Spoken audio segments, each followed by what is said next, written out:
Kita beralih ke OI, pemirsa. 83 calon Panwascam untuk mengisi 20 jabatan yang kosong di 12 kecamatan Panwascam menjalani tes untuk mengisi 20 kursi yang kosong.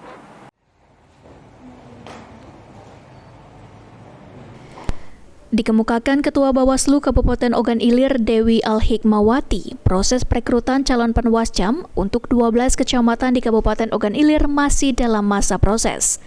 Dari 85 peserta yang terdaftar, sebanyak 83 peserta yang telah mengikuti tes dan 5 peserta tidak datang saat melewati proses ujian CAT online dan ujian tertulis. Bawaslu Ogan Ilir sendiri akan mengumumkan peserta pada tanggal 17 Mei nanti, dan bagi peserta yang namanya ada dalam pengumuman pada 17 Mei nanti, akan mengikuti tes lanjutan yakni wawancara. Nantinya 20 orang akan diambil untuk mengisi kekosongan menjadi Panwascam di 12 kecamatan di Ogan Ilir.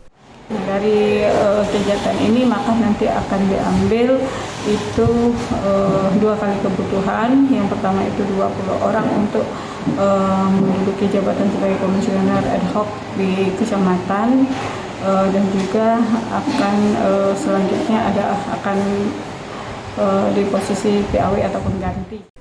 Ahmad Romawi, PAL TV.